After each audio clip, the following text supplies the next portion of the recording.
Ludovic Ressegan-Valade, Dragonium.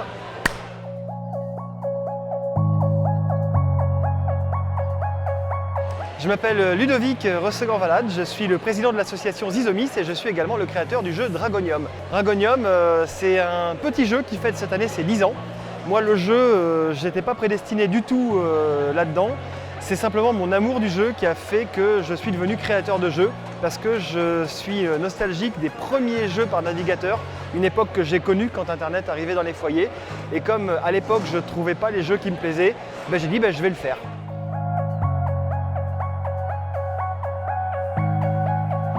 Dragonium, c'est un MMORPG, c'est un jeu de rôle multijoueur en ligne et sa particularité, c'est qu'il est accessible à tous.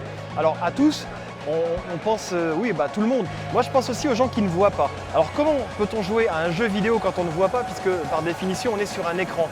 Justement, il y a une astuce. Comme c'est un jeu qui se joue par navigateur, les aveugles et les malvoyants peuvent utiliser un ordinateur grâce à des appareils qui sont des synthèses vocales ou des plages braille qui leur permettent de sentir sous forme de texte ce qui est affiché à l'écran. Et moi, j'ai fait en sorte que le jeu soit compatible. Comme c'est un jeu qui se joue sur Internet, les aveugles et les malvoyants peuvent utiliser ces appareils pour aller sur Internet, c'est fait pour.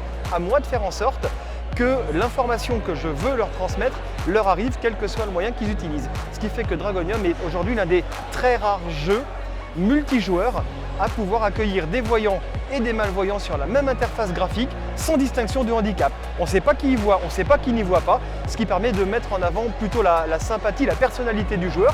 Si le gars il est sympa, qu'il y voit ou qu'il n'y voit pas, il reste sympa. Et puis si c'est une tête de gorée, ça reste une tête de gorée.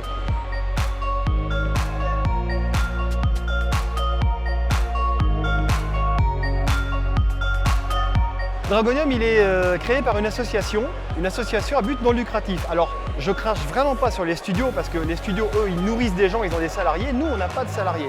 On a voulu faire quelque chose qui tranche avec le jeu payant. On a voulu faire un jeu qui soit gratuit pour être accessible au plus grand nombre. Donc, le jeu n'a pas de pub, le jeu n'a pas d'abonnement, on ne fonctionne qu'avec des dons.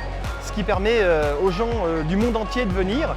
Et s'ils ne peuvent pas payer parce qu'ils n'ont pas forcément d'argent ou parce qu'ils sont mineurs, ils peuvent quand même jouer, ce qui permet d'avoir des gens de tous les milieux sociaux. La gratuité va encore plus loin puisqu'on est le seul jeu au monde à fabriquer l'atlas du territoire en braille. On est le seul jeu à le faire parce qu'on est sur un territoire virtuel. Alors nous voyons, on voit la carte, c'est facile, mais quand on n'a pas d'yeux pour se repérer dans un espace virtuel, on n'a pas de repère sensoriel, on ne peut pas toucher un mur, une forêt, un pont, quelque chose.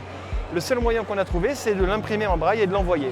Et grâce à ça, ça permet aux déficients visuels d'avoir exactement les mêmes informations que nous voyons, de se repérer dans le territoire qui est immense et de ne pas se perdre alors que nous, en un coup d'œil, on a l'information. Quand on est présent sur des salons comme là à la Gamers Assembly, on fait également un atelier de sensibilisation pour rendre les gens aveugles l'espace de quelques minutes et voir comment ils se débrouilleraient en étant aveugles. Parce que vraiment, nous qui voyons, on ne se rend pas compte de la chance qu'on a. Et le cerveau est tellement bête que quand il est privé de la vision, on ne sait plus du tout ce qu'on fait et c'est très drôle à faire, c'est très drôle à essayer.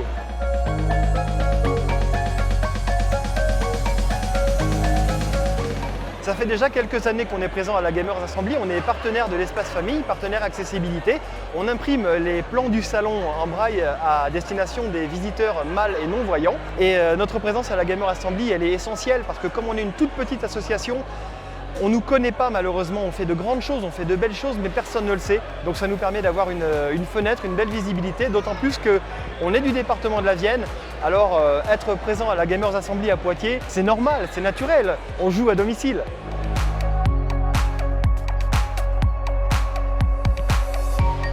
Si vous avez envie d'essayer le jeu comme il est gratuit, venez. Le site c'est dragonium.net.